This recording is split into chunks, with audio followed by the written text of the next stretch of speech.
Let's take our charts file and look at how we can move charts from being simple objects or big objects within a sheet to being their own chart, and vice versa, so that we can move them back to being objects.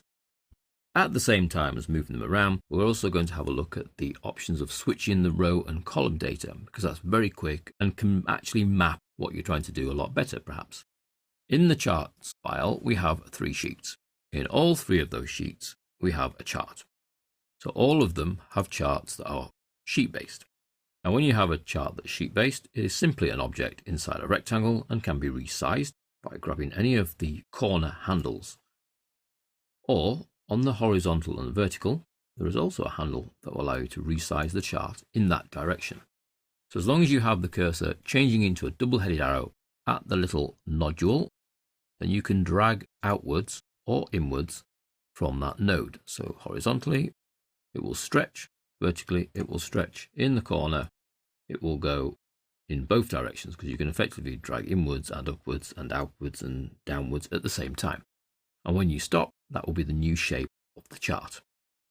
So that goes for any chart. Simple click, resize, and it will move. You will find the elements of the chart will resize to the best of their ability. If you drag it too small, it then doesn't look very good. And you'll find that things like the title and the legend don't fully resize their font size in proportion. So you can see the title is probably too big now. If we go the other way, then the chart doesn't look too bad. It doesn't need all this white space, so we can probably lose some of the width. And we have a nice looking pie chart. Now you can move it once it's the right size by actually clicking anywhere on it. You see you get a 4-headed arrow. Click, drag, drop, and it moves it. Click, drag, drop, and it moves it. So we can move charts around once we have them. There's nothing to stop you having multiple charts in the same sheet. Now, if I wanted another one here, I could create another one here and put it there and then line them together. Have multiple charts if I wanted. So we can move and resize sheet-based charts. But if we want a chart to be in its own sheet, we simply select the chart, go to the Design Sub-Chart Tools ribbon, and Move Chart. Then we will have the options to either move it to another one of our available sheets, or create its own sheet called New Sheet Chart 1. No imagination, but we can give it its own name. I'm going to call this Pie Chart. OK.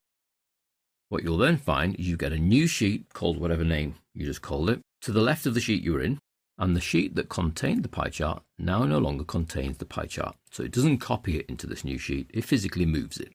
Hence the instruction move. So the pie chart is now in its own sheet. And we can do exactly the same for each of our others. We select, we move, we tell it where to go. If we want to give that new sheet a sensible name, we can type it in there. If not, we take the default, which is now chart 2, because we've moved chart 1, even though we renamed it. And then the sales, one click, move chart, where would you like it to go? In its own sheet, let's call it line chart. OK, and again it puts it to the left of where you were when you asked for it. There's nothing to stop you moving them, so all your charts are together. So my 3 chart tabs are first, and then my data tabs. But the charts are still linked to the data. Even though we've moved them from being in that sheet to their own sheet and then moved the sheets along, they're still linked to the data. Anything you do to the data will be replicated in the charts. But what about this switching rows and columns idea? Now, when you create a chart, we do it by highlighting the data and then either using the total analysis or create chart or the quick creation tool without F11. Just a reminder there for those that have forgotten.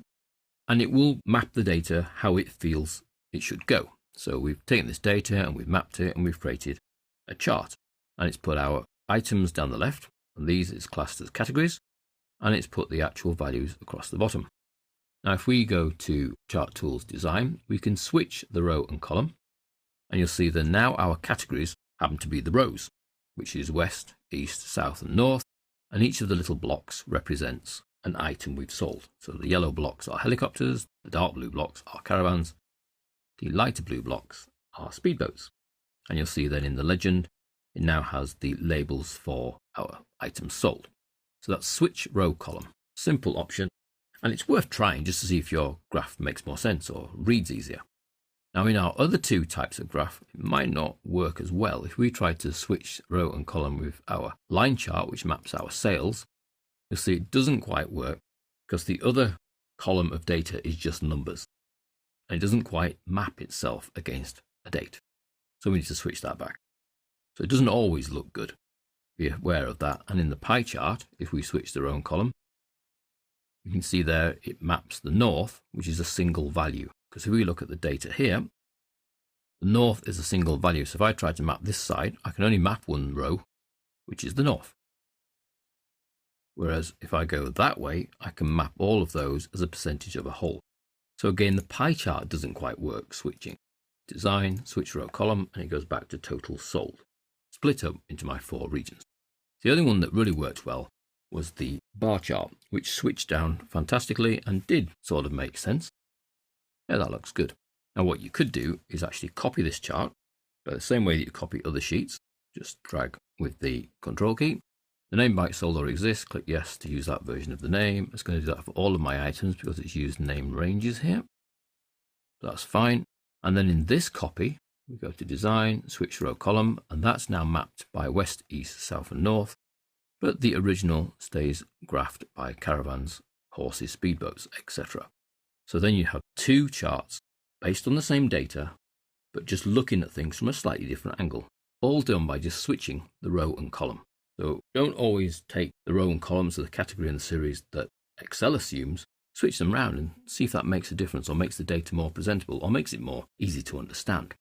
So there we've been able to switch the row and column, but it doesn't always work. You saw that with the pie chart and the line chart, and move charts if you want them to be in their own sheet or if you want them to be as part of the data sheet. So moving it back is simply select, design, move chart. I don't want this pie chart to be on its own sheet. I would like it to be in the area summary. Okay. And it moves it to be an object inside the area summary. And it moves it. It doesn't copy it, it moves it. So we've lost, you can see down here, the sheet called pie chart.